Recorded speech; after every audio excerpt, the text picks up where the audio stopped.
one of the biggest misconceptions about autism is that if you can do something, people assume that it doesn't cost you anything, but you know that it does. Let me explain.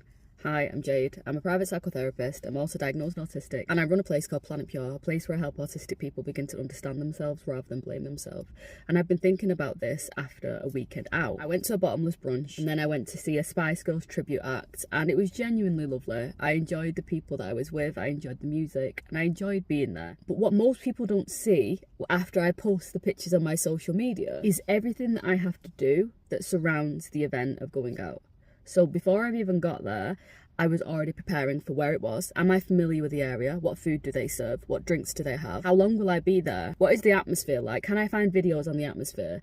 How am I getting home? And I don't do this because I'm anxious. I actually do it because preparation reduces cognitive load. It allows my brain to arrive already familiar with the situation. And then bigger bit is the recovery afterwards. So at the brunch, I've had some cocktails, but then as we move to the second venue, which is where the Spice Girl tribute act is, everybody obviously naturally carries on drinking, and I switch to water, and I already feel guilty for it because I know that people want me to have a good time. And people assume that's because I'm avoiding a hangover, but honestly, I'm actually trying to manage the cognitive fallout that happens to me personally afterwards, because alcohol does something very strange to me as an autistic person. In the moment, it feels like it makes my autism quieter to a degree. But the moment that the alcohol leaves my system, it's like my body presents me with a bill, a sensory bill, and I know it doesn't happen to other people who don't have it. So I get the receipt for every conversation, I get the receipt for every bit of noise, every sensory demand, every hour of social interaction, and it's like my nervous system becomes this tuning fork, vibrating, literally feels like I'm vibrating,